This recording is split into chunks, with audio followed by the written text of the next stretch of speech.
Espírito, fala os mistérios de Deus, fala das coisas escondidas.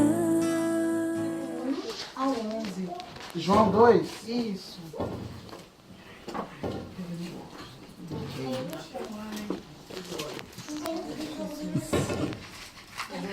Versículo 8, né? Versículo do 1 ao 11. Caiu no ar. Dois, do 1 ao 11. Nossa, as bodas de Caná. Quase ninguém leu essa passagem na Bíblia, né? Porque o chão. Então vamos lá. É muito bonito. É, Outro dia nós partilhamos ela, né? todo mundo achou? Queimou. 2. Tá em cima do pano. Mas o pano não. Chala. Amém? Amém. 3 dias depois, Chala. celebravam-se bodas em Canaã, da Galileia. E achava-se ali a mãe de Jesus. Também foram convidados Jesus e os seus discípulos. Como viesse a faltar vinho, a mãe de Jesus disse-lhe: ele já não tem vinho. Respondeu-lhe Jesus: mulher, isso compete a nós? Minha hora ainda não chegou. Disse então sua mãe aos serventes: fazei o que ele vos disser.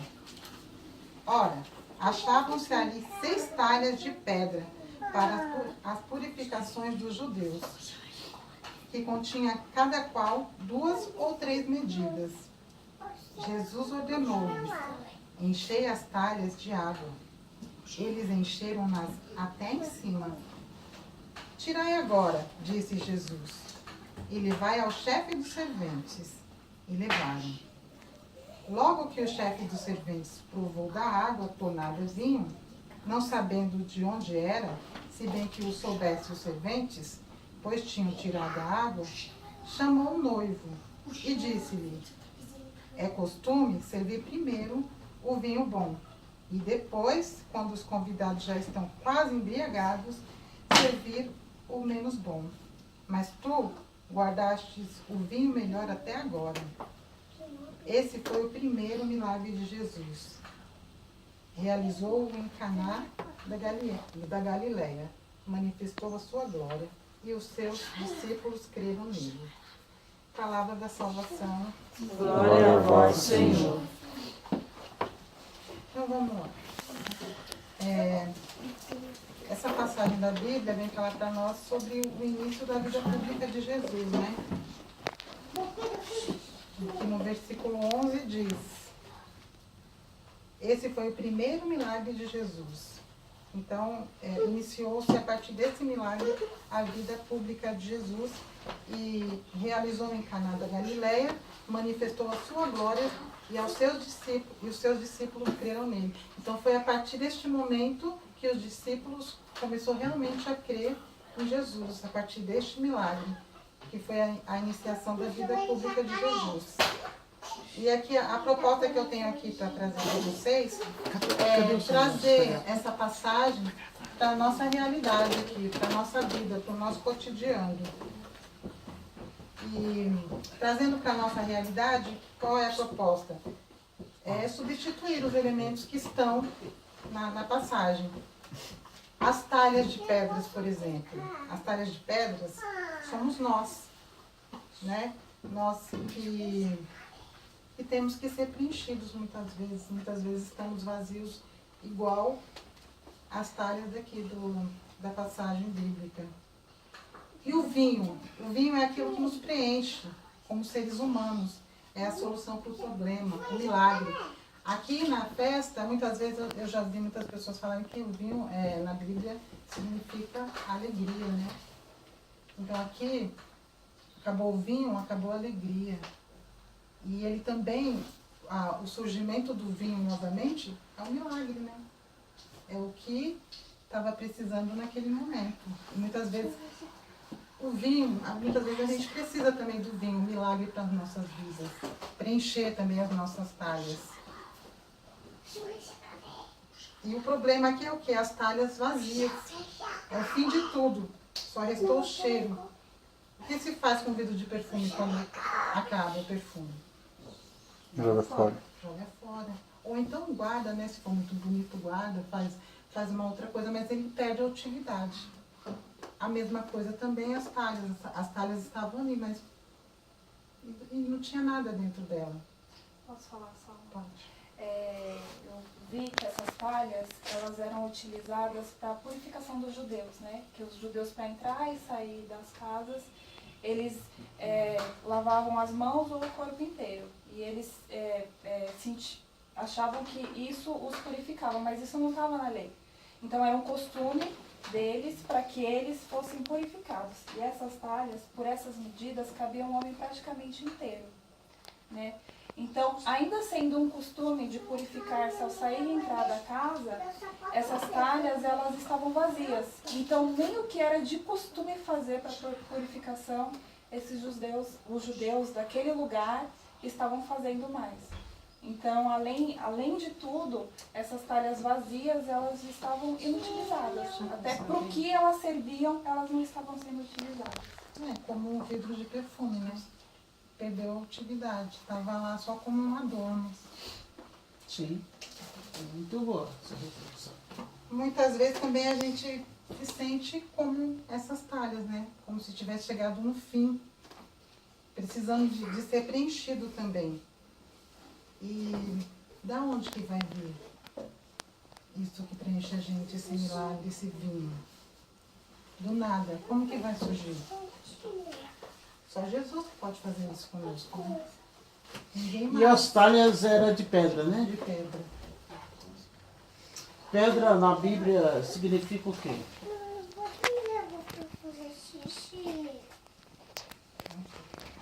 Rocha na Bíblia significa o quê? Pedra não é rocha? Significa o quê? Rocha. Jesus. Por que o vinho, por que aconteceu um milagre dentro das talhas? Eu sei se estão pregando, faz. Você já roubou a pregação. Depois para complemento. Vai, prega. Eu já ia tomar. Gente. Estavam ali as talhas vazias, que significava vergonha, tristeza, desonra, o fim da festa, o encerramento. Imagine uma festa que deveria durar vários dias, de repente tem que acabar por falta de bebida.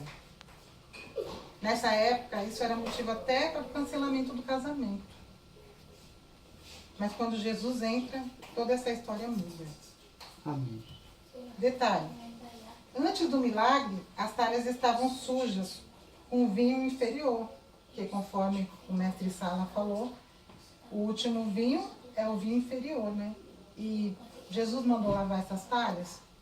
Não, ele mandou colocar água com a talha suja do jeito que estava, com o restinho, com o fundinho, com o cheirinho daquele vinho ruim, do vinho pela qualidade, lá no fundinho da talha. São Tomé. Isso. Muita gente gostava. Então Jesus ordena aos serventes, enchei as talhas com água, no versículo 7, correto? Quem são as talhas mesmo? Acompanha aqui, senão não vai saber. Nós. Nós somos as talhas. Nós somos as talhas. O que significa? Que Jesus aceita a gente também, como nós somos, sujos, impuros, com o nosso odor perfeito, pecador, do jeito que as talhas estavam, sujas também. E trazendo para a nossa realidade, para o nosso ser, se nós somos as talhas, significa que Jesus quer a gente do jeito que a gente é. Ele não muda nós para Aceitar, né? isso, para aceitar a gente. Ele aceita nós como nós somos. Com todas as imperfeições. Isso. Assim como também na parábola do filho pródigo, né? Em Lucas, capítulo 15, versículo 20.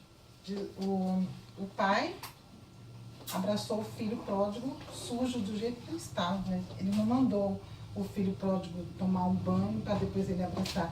Da mesma forma é Jesus para conosco também. Ele nos aceita como nós somos.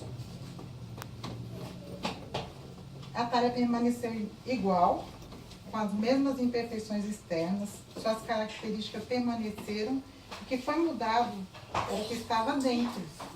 E é isso que Jesus quer transformar o nosso interior. É isso que Jesus quer transformar.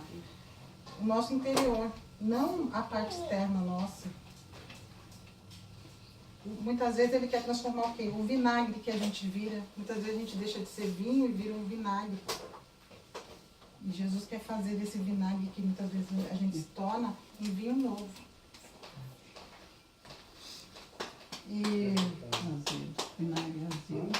Sim, azedo. Quer fazer a gente um vinho novo. Amém. E em Marcos, capítulo 2, 22, fala aqui, ó.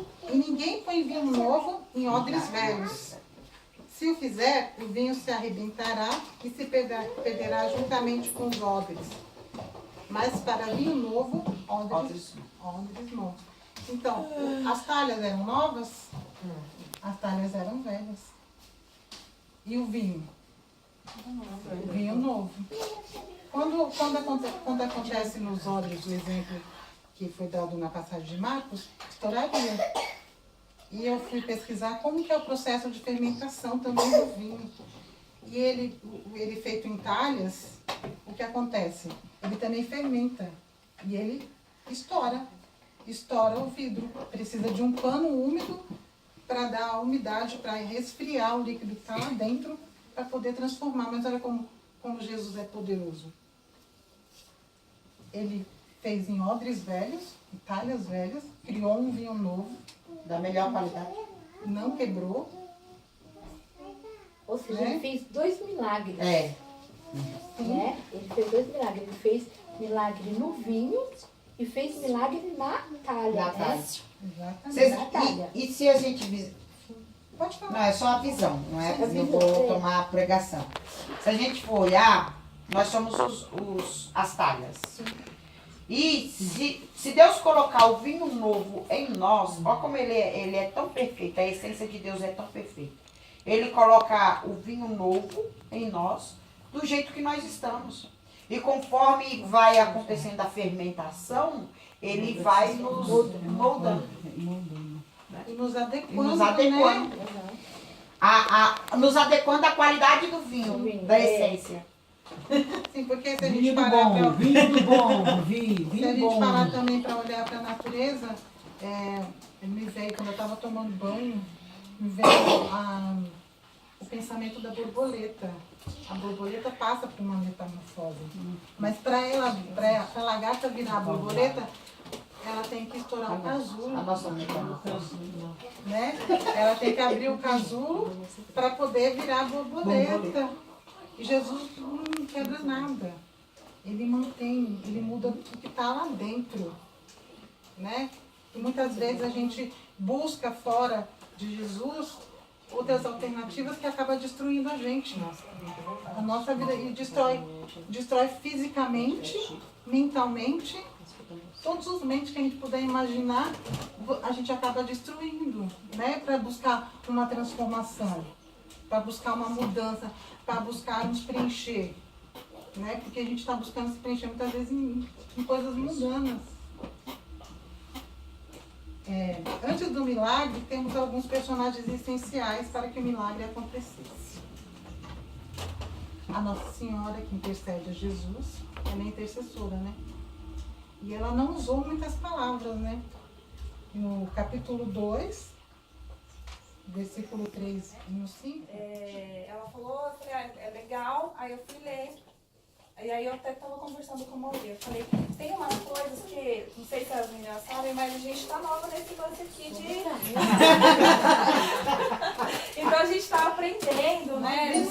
Todo mundo está aprendendo. Isso aqui pra gente é muito mais Né, fácil que a filha? gente tá aprendendo. E aí eu falei pra Fabi assim, Fabi, eu tô com as dúvidas aqui. Falei, tem muita coisa que eu não entendo. E aí ela colocou assim pra mim, então coloca, traz, compartilha, que às vezes a dúvida que você tem é uma dúvida que é comum a todos. E uma das dúvidas que eu tive foi justamente nessa parte. Foi assim, Maria comunicou a Jesus que não tinha mais vinho, e ele falou que não era hora dele. Mas ela sabia que era hora dele. Como ela sabia? Quem falou pra ela? Né? É porque mãe sabe de tudo. E aí isso ficou martelando na minha cabeça. Porque tem coisas que pode parecer muito óbvio, né? Pra ser lendo assim, mas às vezes pra mim não é, pra você não é, né? E aí tem uma passagem, a passagem da Anunciação, que é Lucas 1, Acho que saiu até colinha, tá vendo? Colinha. que na Anunciação, o anjo diz a Maria, né? O Espírito Santo descerá sobre ti e a força do Altíssimo te envolverá com a sua sombra. Né? Então, como é que ela sabia? Lá na concepção, o Espírito que Jesus prometeu que a gente só receberia em Pentecostes, ela já havia recebido. E ela já estava escondida no esconderijo do Altíssimo.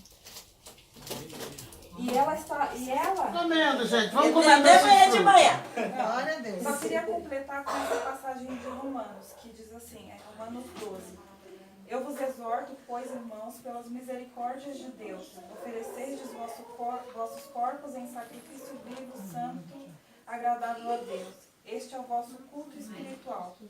Não vos conformeis com este mundo, mas transformai-vos pela renovação do vosso espírito, para que possais discernir qual é a vontade de Deus, o que é bom, o que lhe agrada e o que é perfeito. Então, só completando, né, que diante de tantas dúvidas que a gente tem, que era o que eu falava, né, na interpretação da palavra, na interpretação da vontade de Deus, de saber qual é o vinho novo que eu preciso na minha vida, em que área da vida que eu preciso fazer, qual que é o meu ministério, não tem segredo, o Espírito Santo simplifica tudo. E Paulo ensina a gente que a primeira coisa é oferecer o nosso corpo a Deus. As nossas talhas, então, da passagem da Bíblia. Sim, oferecer o nosso barro velho a Deus para que Ele venha transformar. Por misericórdia, porque a gente não é merecedor. Então, pela misericórdia, Deus transforma. E à medida que a gente se entrega, gera a não conformidade com esse mundo. Não se conformeis com as coisas com este mundo, mas transformai-vos pela renovação do vosso espírito. E aí, através da transformação, a gente vai entender, possais discernir qual é a vontade de Deus, o que é bom, o que lhe agrada e o que é perfeito. Essa palavra para mim foi um presente de Deus. Amém. Foi um presente de Deus para mim hoje, porque respondeu muita coisa que eu venho perguntando. Glória a Deus. Eita, Jesus E olha, cheiroso! e deixa eu te falar uma coisa. E é só o Espírito Santo de Deus que convence. Sabe? Só o Espírito Santo de Deus que convence. Quando fala de talha cheia, pode ser nós. Pedra na Bíblia e rocha é Jesus. Aquele que se lançar, por isso que mandou encher até em cima. Vamos encher as nossas taças, vamos encher até em cima. Aquele que se lança em Jesus, sabe? Porque ele está falando ali. Jesus é pedra. Então, quando aquilo que você colocar em Jesus, né? Qualquer dificuldade que você colocar em Jesus, ela é transformada. Né? Transformada. Aquela água, ela foi transformada em vinho porque ela estava no Senhor. Então, foi aquela talha também representa Jesus, porque Jesus é rocha, Jesus é pedra. E tudo que se liga à pedra é como a pedra de moinho no pescoço, é se lançar no Senhor. Né? A pedra de moinho no pescoço é se lançar no Senhor. É se prostrar diante do Senhor, encher os nossos vasos, né? Para que a gente seja transformado. E essa água vai ser transformada dentro de nós. E aí, só em Jesus, só Jesus pode transformar todas as coisas. Né? Então não adianta a E gente... foi bastante interessante que voltou a refrisar o que eu já conversava com a Luana, né? Quando ela começou a falar que foi o primeiro milagre da vida pública de Jesus. Daí a gente começa a entender que foi daí que começou a surgir o cristianismo, né? Vinham os seguidores de Cristo pelo primeiro milagre que ele fez. Porque o que acontecia com as pessoas nessa época? Nessa época as pessoas tinham uma crença que eles eram todos judeus. E aí aquele ritual que ele tinha, né, como você começou a ministrar, que eles tinham um ritual, e aquele ritual mesmo já não estava sendo mais feito, né? Então toda a religião, né, judaia, ela estava ficando o quê? Abalada.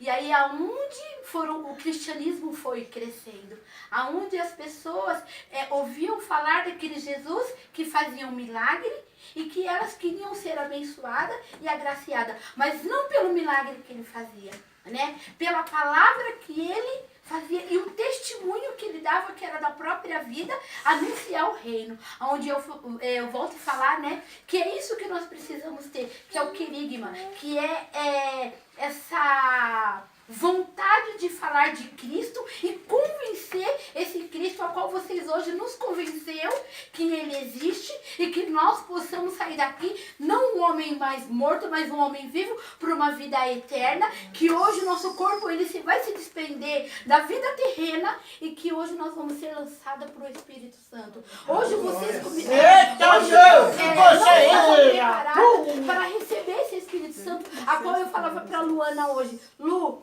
eu estou sofrendo, eu não consigo orar, né? Mas eu sei, né, do pouco que eu tenho falar com Deus, nessa minha tristeza, do fato do que vem acontecendo conosco essa semana, e me vinha uma palavra assim, meu Deus, por que me abandonaste? Eu falava para Lulu, não é o que eu quero pensar, porque eu creio nesse Senhor. Eu sei que o inimigo, né, é como eu tivesse uma visão da Quaresma, quando o inimigo falava para o Senhor assim, Senhor, eis aí os teus filhos, eles estão sofrendo, faz essa pedra transformar em pão, faz.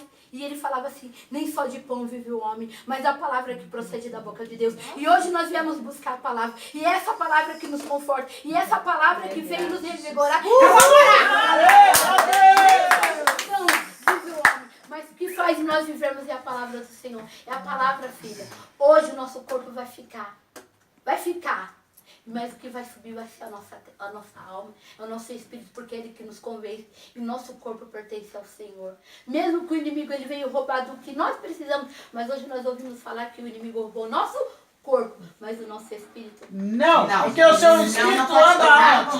O seu espírito anda onde? Ele anda nas ruas de ouro, do céu. Né? Porque a palavra de Deus diz, lá em Apocalipse, que nós vamos andar em ruas de ouro. Mas eu quero falar que nós andamos já. O nosso espírito ele já está andando nas ruas de ouro. Que fica perambulando e se mobilizando de um lado para outro aqui. É só esse corpo, mas esse corpo aqui não é nada. Não é nada. Tá? Então, nós não somos desse mundo, nós somos do céu. E só vai para o céu quem no céu já está. Nós estamos Se você não estiver embaixo do esconderijo do Altíssimo, quando o Senhor vier na glória buscar a igreja, você não vai. Então, você tem uma veste nova assim. E como que você vai conseguir essa veste? Senhor, eu sou a mulher mais feliz da face da terra. Senhor, minha família é tudo próspera. A minha família é bem-aventurada. A minha família é bem-sucedida. Eu sou uma mulher... Quem ora no Espírito fala os mistérios de Deus, fala das coisas escondidas.